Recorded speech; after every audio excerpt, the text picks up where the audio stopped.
Retreat Series, Dhamma Talk number 33.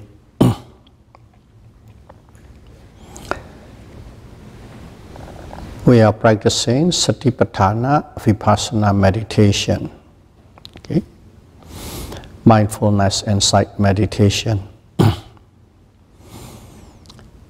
And we follow strictly according to the long discourses of the Satipatthana Sutra delivered by the Buddha. So if you remember this, a brief statement of this long discourses, okay, even at the beginner class we have a handout for Foundation of Mindfulness. The Buddha said this is the only way, monks, for the purifications of beings to overcome sorrow and lamentation, to overcome pain and grief, to reach the path and the attainment of Nibbana. That is the practice of full foundation of mindfulness, Satipatthana Vipassana. This is how the Buddha describe exactly the benefits one can attain.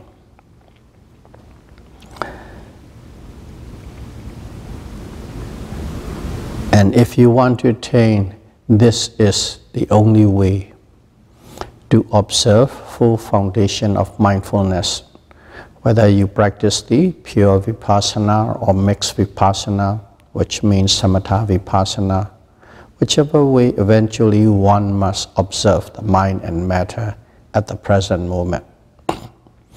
Without that, one would never attain enlightenment. And here in monks, when you practice, a monk's practicing or dwelling, okay, observing the Nama and Rupa. The way the Buddha said in there is, you dwell and practice ardently, okay, clearly comprehending and mindful. That's how one must observe. That is the whole thing of how to practice.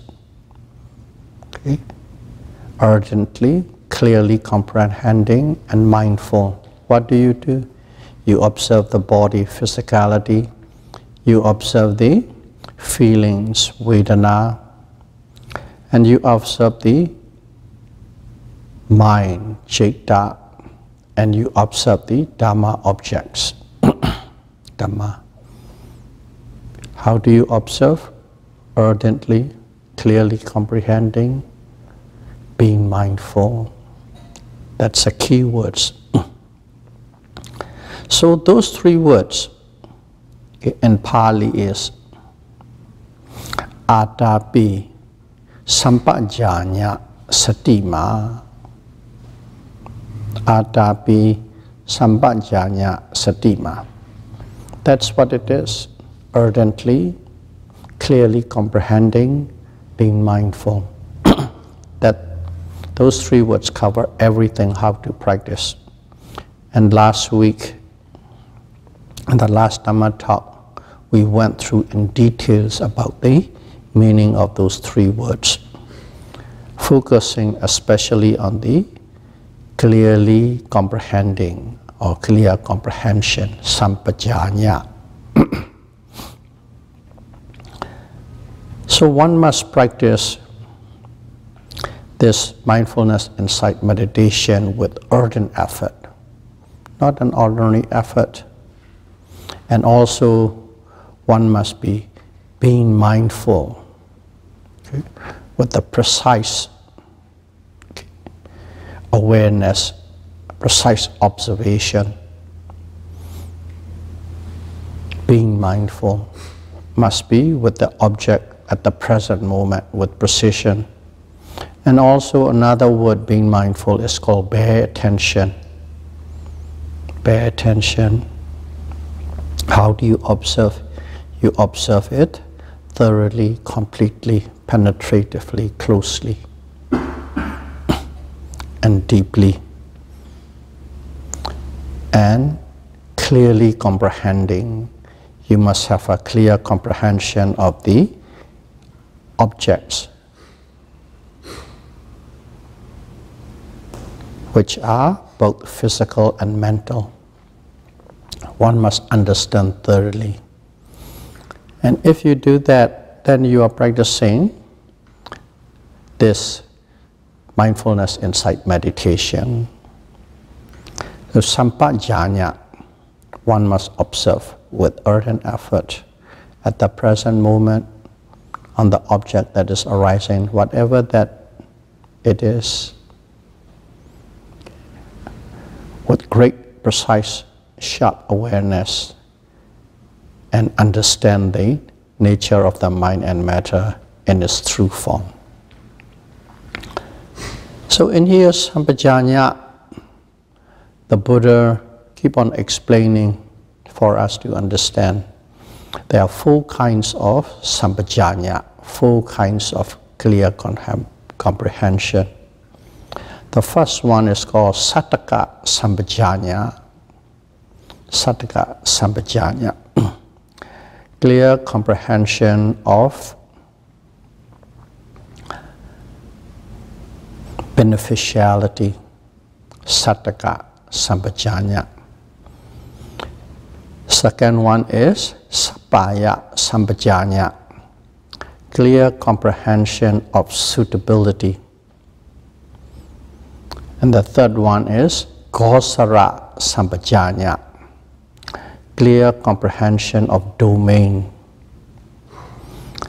And the fourth one is Asammoha Sampajanna. Clear comprehension of non-delusion.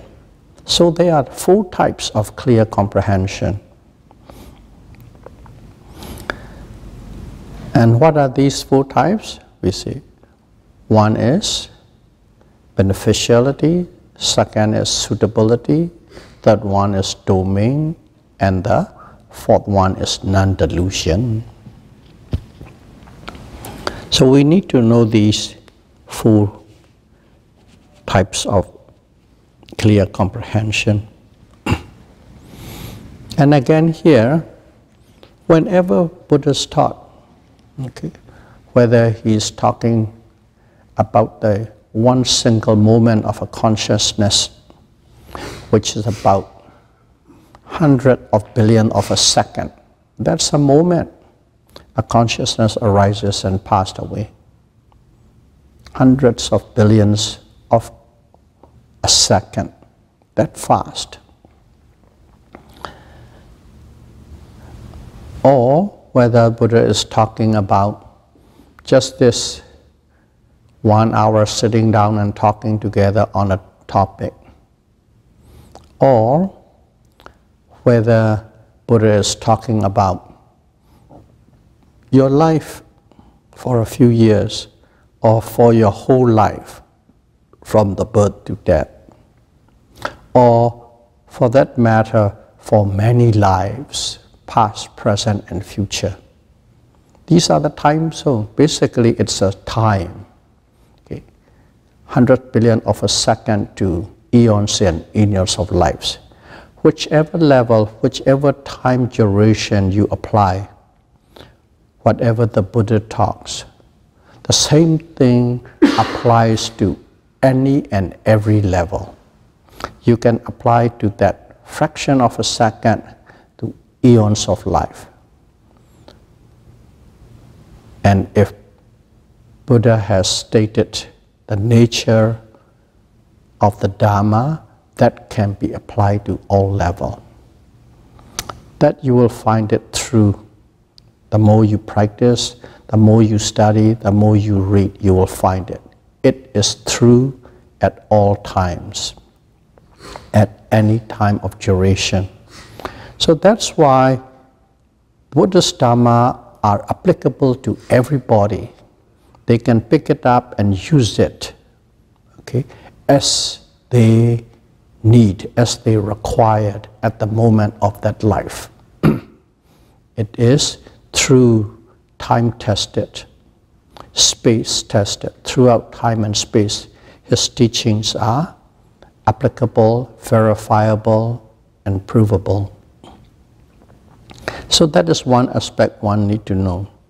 So in here too, we call it Sampajanna, clear comprehension. This clear comprehension is just little one noting. Forget about 100 billion of a second. We can't reach to that level. Only the Buddha can reach it. We just observe it. Okay? Rising, falling, rising, falling.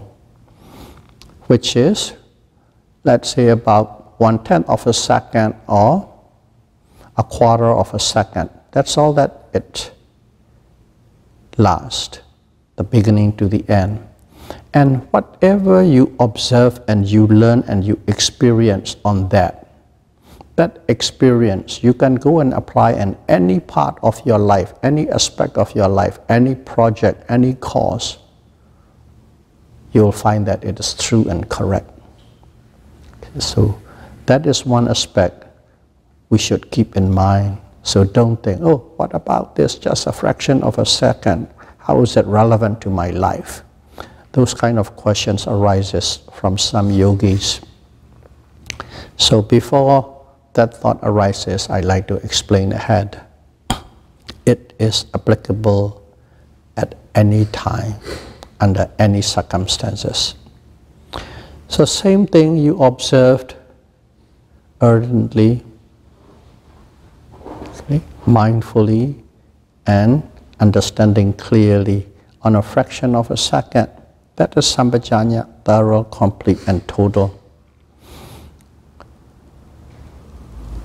Or you might be just meditating for an hour, or you might be meditating for 6 months retreat, a year retreat. Or you might not be even meditating, but you keep it as a lifestyle and keep it along with your life. This Sampajanna is applicable and useful.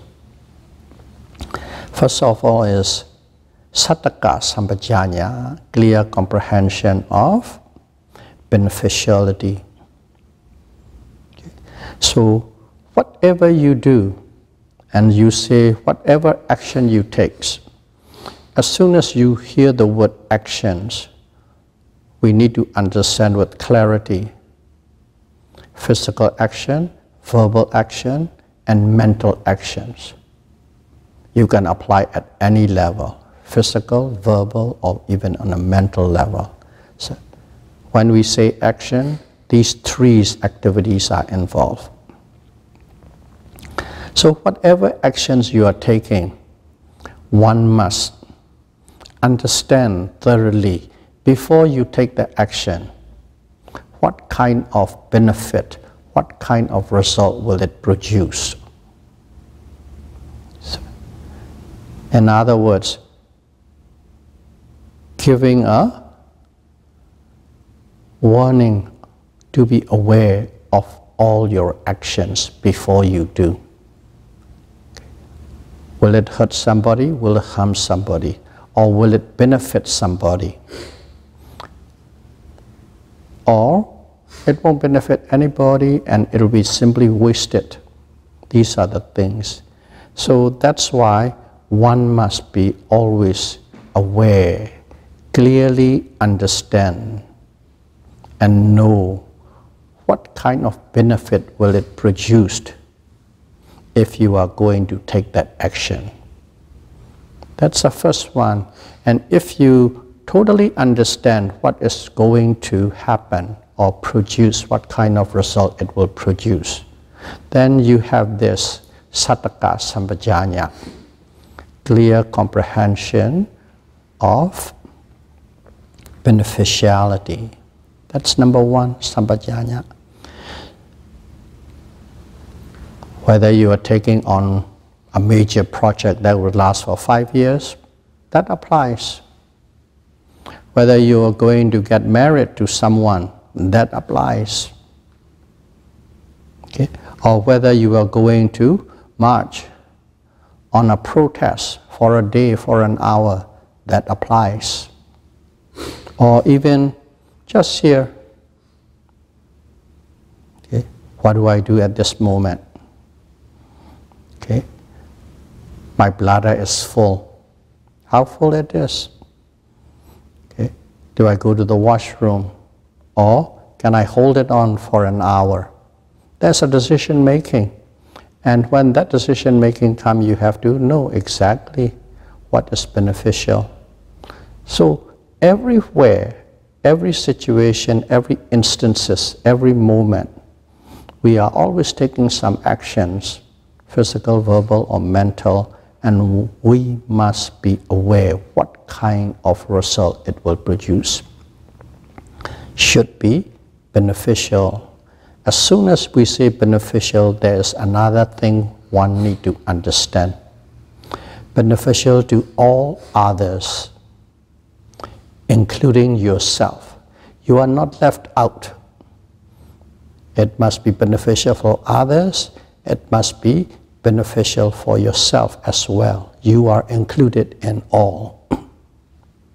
Until and unless you purposely decided to sacrifice yourself for others, and even that, you thoroughly think and understand about it. No cause and effect and everything. You have a measured, informed decision. And then you take it. You sacrifice yourself for others. That is your personal choice. But in general, it must be beneficial for all, including yourself. That's beneficiality. Let's say under our retreat meditation setting, going to retreat. Yeah, great.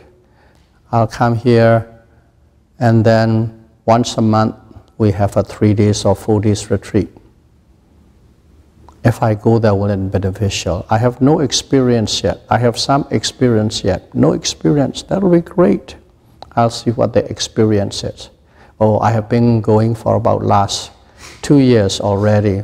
Well, I should better cut it down, stop it, ask it. And if you're going to stop it, ask another question.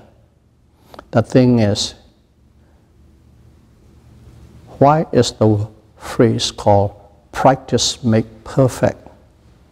Practice make perfect means do something that is good again and again and again. And if you do that, you will reach to perfection.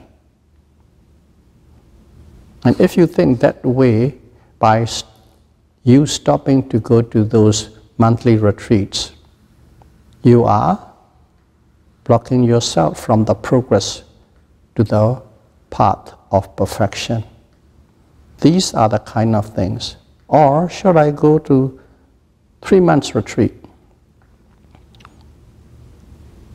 And in 3 months retreat, you will experience things that you had never experienced before if you follow exactly. That is, in terms of our meditation setting, how to think about beneficiality.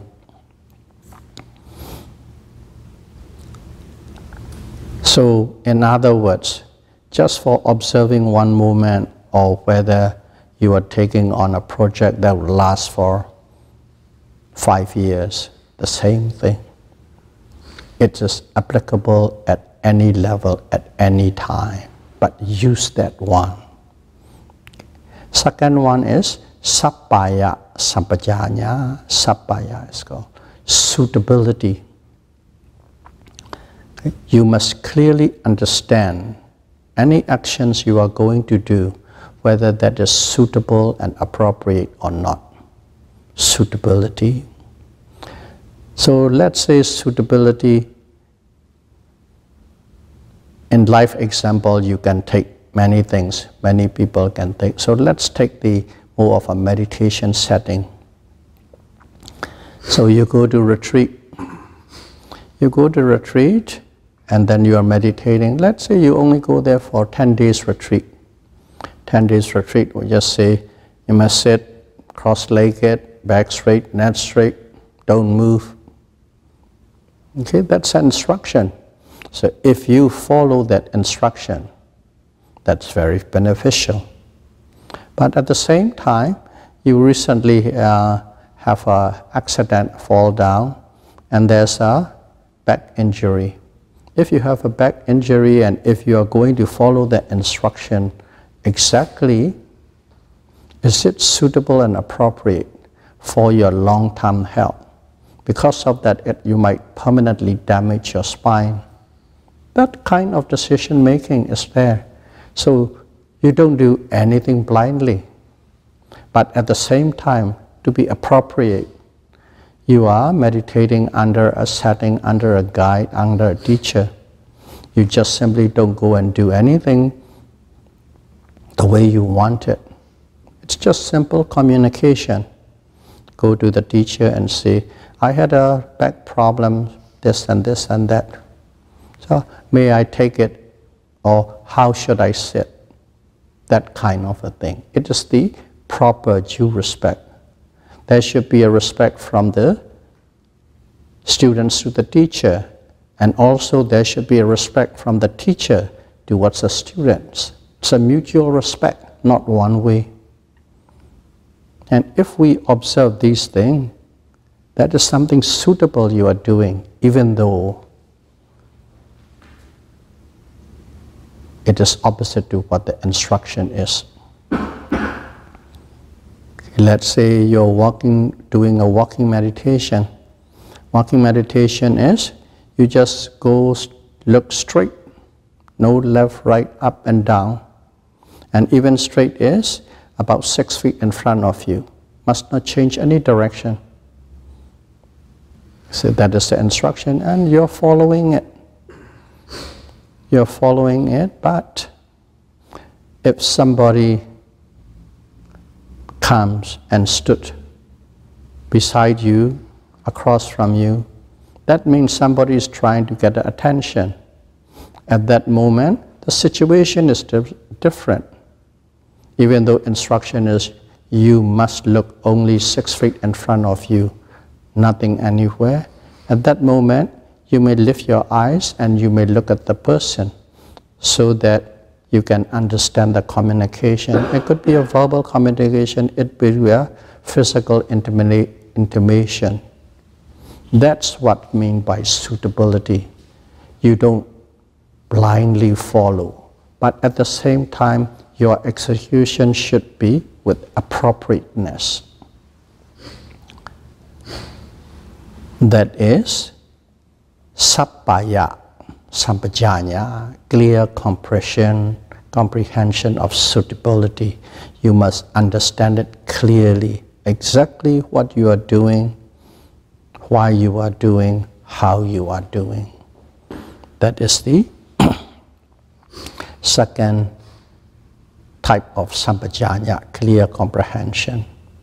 Clear comprehension or understanding or knowing clearly and correctly.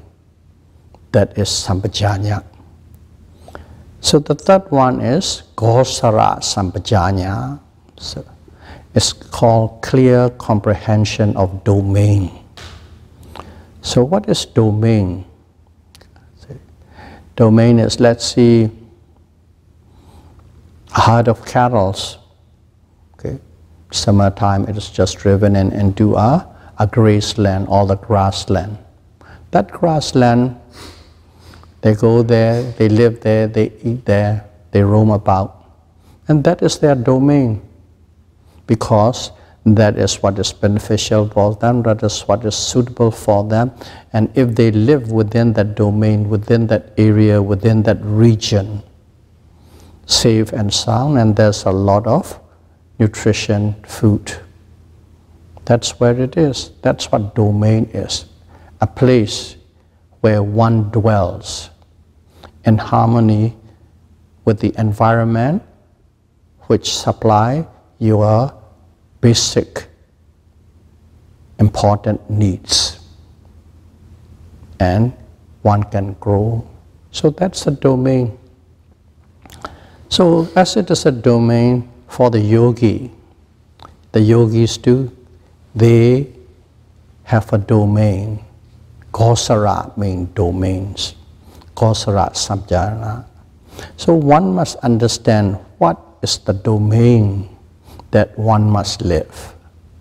For the yogis, in one word, is meditation. In one word. Meditation is your domain. And again, one need to understand, if we practice this method, as soon as you say meditation, it doesn't only for sitting. Sitting is a meditation. Walking is a meditation. Running is a meditation. Taking a shower is a meditation. Everything what you do can be in the mode of meditation. So, mindfulness inside. When we say meditation, don't think only about cross-legged sitting. Mindfulness, being aware of what? Of everything. Mindfulness of being everything. Vipassana insight. What are you supposed to be aware of? You're aware of everything, whatever is happening in you, around you, in relation to you. Everything must be aware. In general, of course, we say all minds and matter, materiality and physicality. That's one way of putting it. That is being aware, being mindful. You are in meditation, mind and matter. But let's approach different way so that you have a thorough understanding. Where are these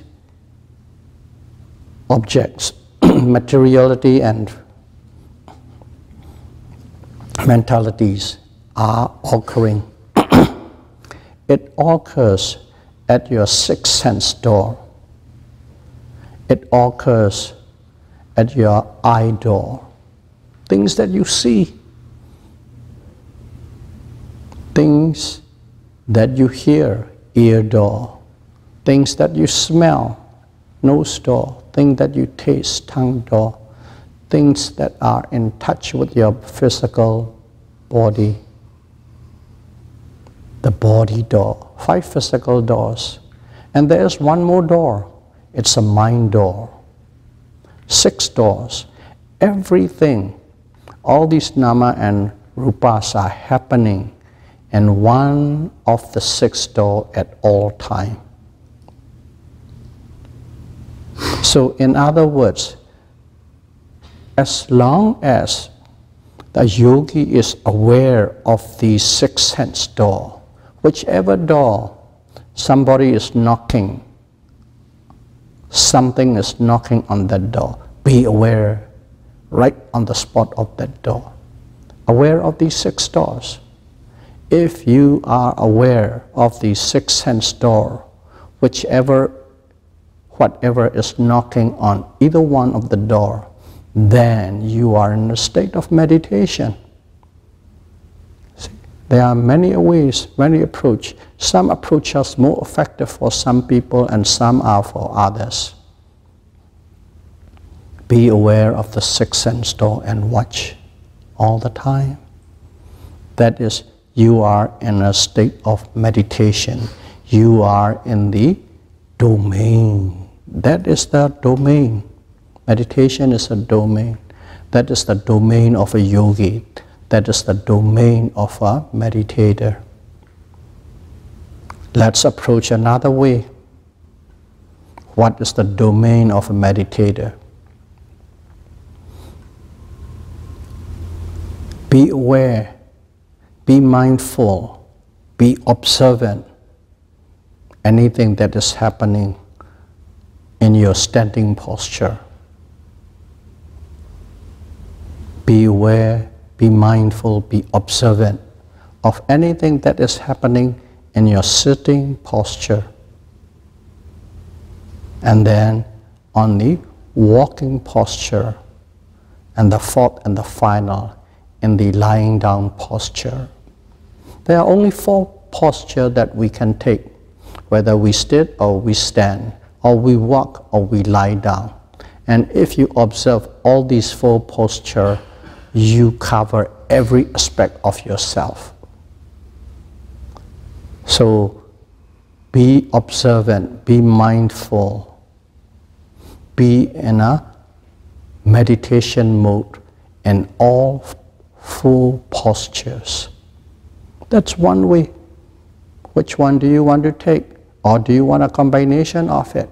Whichever works for you.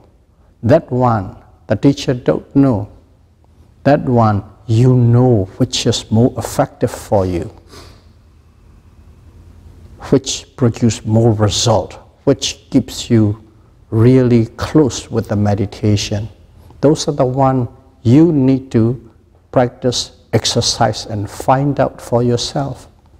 But if you are aware of the four posture, if you are aware of the all six sense door, if you are aware of any physical and mental object that is arising at the moment, then you are always in the domain of a meditator. You are never out of domain. And for a meditator, one must not be out of the domain of a meditation. And what is this meditation? It is mindfulness insight, or full foundation of mindfulness. You can be talking and you are aware. You can even be whistling, you are aware. You might be humming a song, you are aware. Okay. You are not shutting down anything. You are doing things appropriately at a situation, at the moment, at the condition. But simply be aware and be aware and be aware. Be mindful, be mindful, be mindful. All activities, all actions and movements can be put under a meditation mode in this kind of a meditation.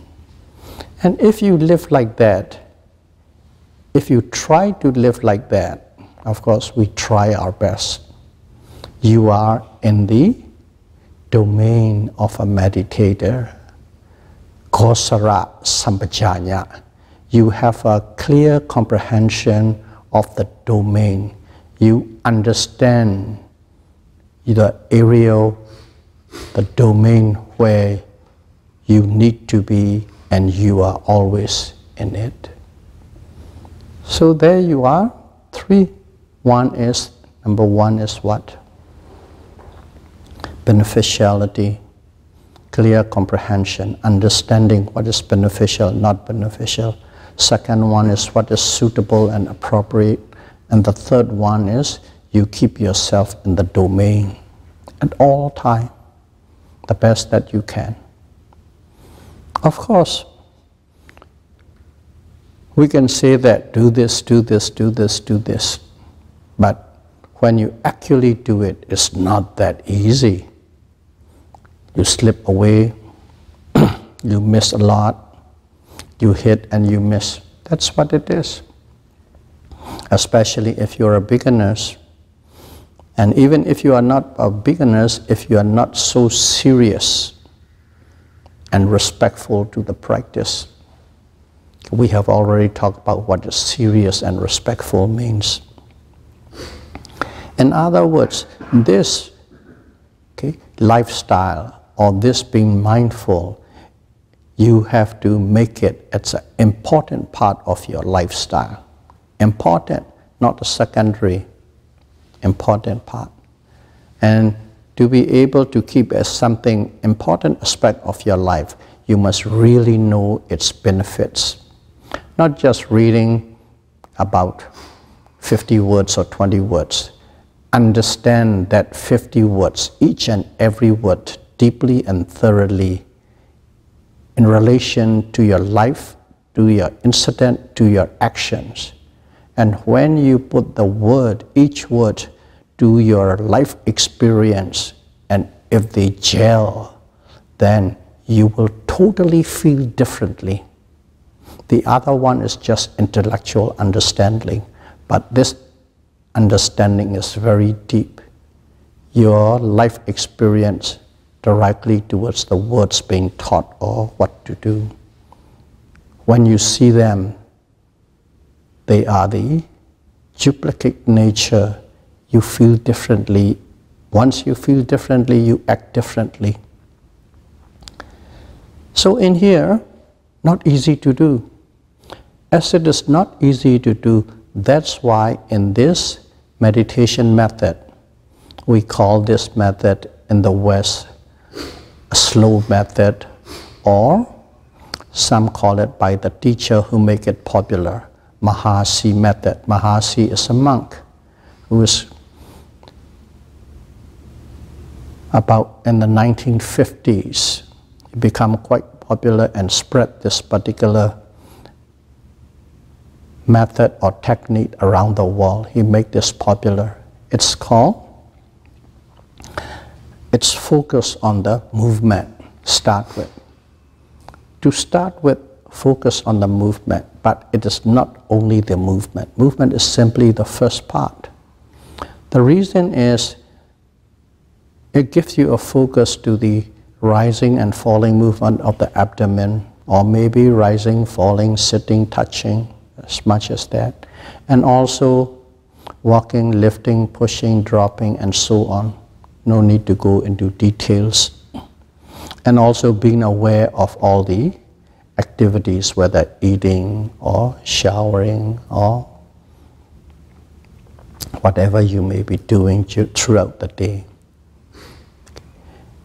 And if you look at it, it's only a handful, maybe 6 or maybe 10, a small number. But the precise instruction is one must be aware of everything, whatever it may be arising at this present moment. That is the numbers. You can go into infinity. And if you go dive into it right from the beginning, you won't, because you won't be able to how to handle it, how to make it work properly. So that's why we start with a small number, a handful, 2 or 6 or 10, and then we observe, and we observe repeatedly again and again and again. And why do we do? Because we are not skillful yet, so we start dealing with a small group again and again. With a small group, when you're observing, what are you doing? Go back to the phrase, Atapi Sampajanna Satima, urgently. Okay? You are putting urgent effort. When you're observing that small group, you must not lax. You put urgent effort so that you won't miss anything, beginning to the end, beginning to the end, beginning to the end. These small groups of 4 or 5 objects. And then being mindful. Being mindful means you know the object from the beginning, from the middle, and to the end. And also you know the object clearly, thoroughly, and precisely with time. And clearly comprehending as you start to understand its true nature. So what are you doing at that moment? Forget about the clear understanding or clear comprehension or wisdom, another word that comes. So let's leave it out. The first 2 things is artapi, urgent effort, and satima, being mindful. These 2. What are you doing these 2 by repeating again and again and again? At the beginning, you are putting effort, you are observing, you are mindful, but your mindfulness is ordinary. Ordinary mindfulness. We all start with ordinary mindfulness. And this ordinary mindfulness, you do it again and again and again, persistently, without fail, with respect, with seriousness, with slowing down all activities. When you slow down, you can see. And by doing so, what is the result you are expecting? You are making those two mental states, earth and effort. Let's simply say effort. Effort is viriya, if you remember the word. The other one is being mindful, that is sati. This viriya and sati, effort and mindfulness, we are making them from the ordinary type into the powerful and strong type. This viriya become bala viriya, strong, powerful and firm effort. This ordinary sati become sati bala, strong, powerful and firm mindfulness. We have to upgrade those two mental qualities to the ordinary, to the strong and powerful quality. It's called bala. That's what we are doing. You must do it, one needs it. Without those two mental states going to the strong point, you will see nothing, you will understand nothing, you will comprehend nothing. Intellectually, through the books, through the lectures, you understand. We are not talking about that. We are talking about experiential understanding and comprehension. Without those two mental states uplifted and upgraded to the powerful level, bala, sati bala, viriya bala, you can't go any farther on any understanding. That's the reason we always start with small and slow and only a few. And when you have that powerful state, it comes again and again and again. What happens is you begin to see these objects clearer and clearer and clearer. Some of you have gone through the experience, some are maybe right at the border. You're observing this rising movement, rising, rising, rising, you know. But when it becomes powerful, you know in such a way you are not aware of any other thing except that. That little rising movement is your universe. That's it. That is what it's meant by with, you know, with clarity. If you're aware of that movement and if you're aware of many other things around that time, that means you are overlapping and you don't have clarity yet. Yes, you do have sati, you do have mindfulness, but you have no clarity. That bala, powerful and strong state, brings you clarity. And then you observe and the clarity becomes sharper and sharper and sharper. When it becomes sharper, then you really understand the object that you are observing. Let's say rising movement. You know the rising movement, but the way you know now and the way you know at that point is entirely different. You will experience yourself. This is not a storyline telling. It is the practical aspect of it. And that understanding is you are going into the field of clear comprehension, understanding or wisdom, Sampajanna. That kind of understanding, you started to understand. And when you observe it very clearly and very sharply, at one moment, what happened is the object, the occurrence of the object and your observation, it's totally precise in terms of time and space, totally precise. And if you have the precision, your observation, knowing, and the occurrence or event of the object you are observing, at that moment, what happens is automatically You don't have to see that. You see that object by itself. Nothing to do with you. There's a movement. You know the movement with clarity and sharpness, and that movement is totally disconnected to you, unconnected to you. Of course, right now think it is my stomach moving, but at that moment you know that it is totally simply a movement, a phenomena, a process happening on its own. And then there is another process, simply a knowing. Two, it's split into two, that one little observation. So this is rising and falling movement. But in general, I'll give you something there. You're sitting on a chair reading a book, and suddenly, okay, I've been sitting long enough.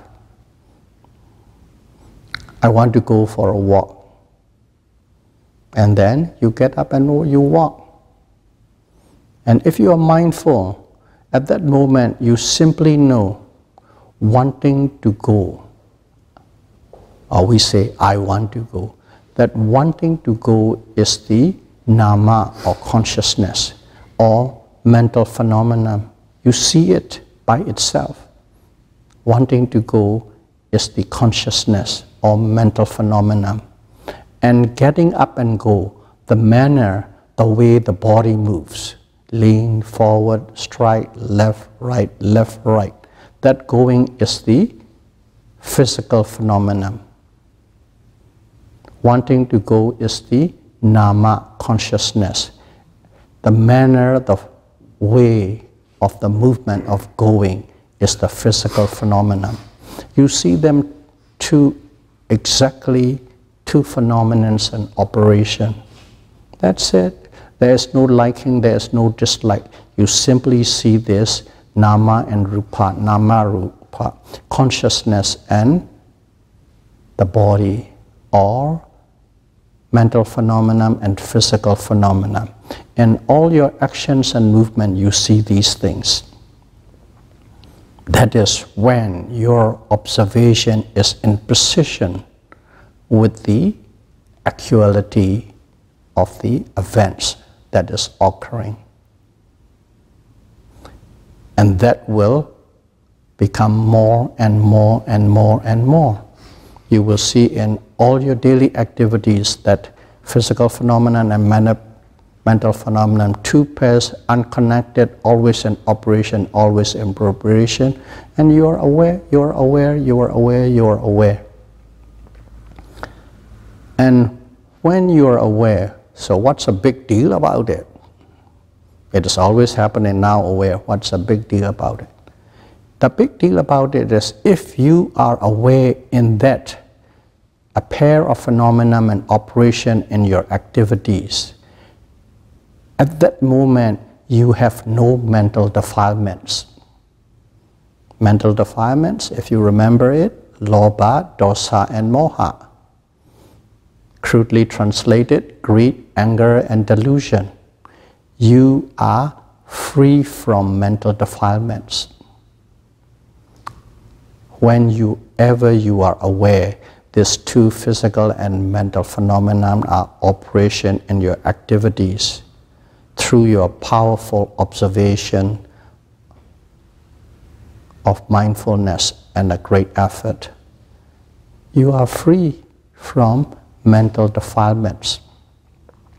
When you are free from mental defilements, what happens is your concentration is built up enormously. When there is a concentration, there is no mental defilements. Vice versa. If there is no mental defilements, you can say there is concentration. And concentration, if you remember correctly, it's like a magnifying glass. Like a magnifying glass. Anything, any object you are observing, you see it in such a details, explicit details, from many different angles in various ways.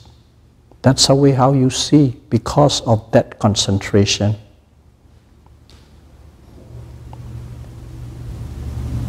No kilesa, mental defilement, concentration is powerful, and you see these nama and rupa in a detailed way. What happened is, the way it is you begin to see this is the physicality, this is mentality, and also you see this is the intention, mentality. Because of the intention, there's a movement, the physicality happen. The relationship with physicality and mentality through causal relationship, vice versa, up and down. Because of mind, the body moves. Because of the body, the mind has to move. Because of the mind has to act. And so on and so on. You see these things clearly. And these clarity are not through intellectual thinking. You simply know through experience. That is clear comprehension. And then you see them. Not only that you see them, the more and the more you practice, what is happening is you started to see them the moment the object arises and the moment the object passed away. You're starting to know the moment the awareness arises and the moment the awareness passed away. In other words, you know they are arising and passing away, arising and passing away quite sharply. Now I'm expanding the whole spectrum, sitting meditation, walking meditation, daily activities. In every aspect, you begin to see these kind of arising and passing away. And first and foremost, of course, you will see the dualism. Both physicality and mentality arises and passed away. Ah, great, you feel pretty good, you feel satisfied. So, but before that, you only see the physicality. Physical object arises and passes away. Physical object arises and passes away. You see or you understand, you comprehend. Your body is always arising and passing away. And then slowly and slowly, that physicality is paired with mentality. Physicality and mentality arises and passes away, arises and passes away. Eventually, you see all your mental state, the mind, separately without pairing with physicality. The mind arises and passes away, or mind arises and passes away. You see them with clarity and sharpness. Why? Because of the concentration power.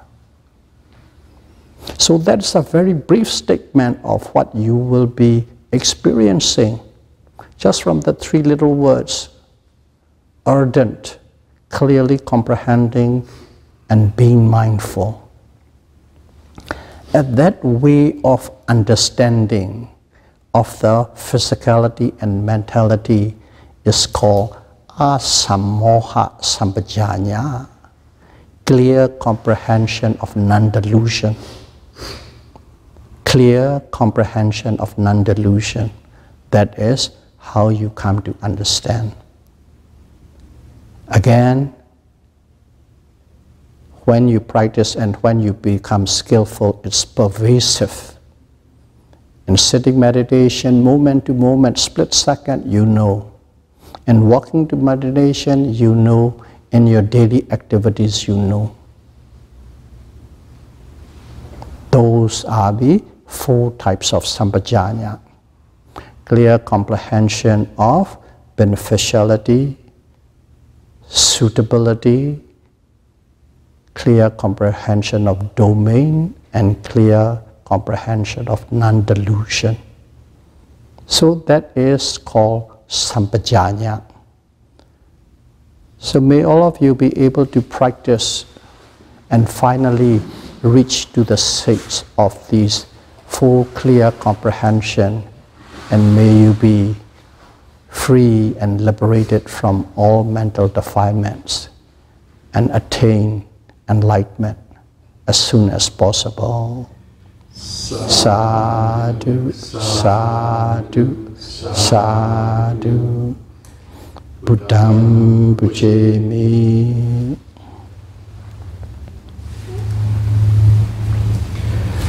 Dhammam pujami. Sangham pujami.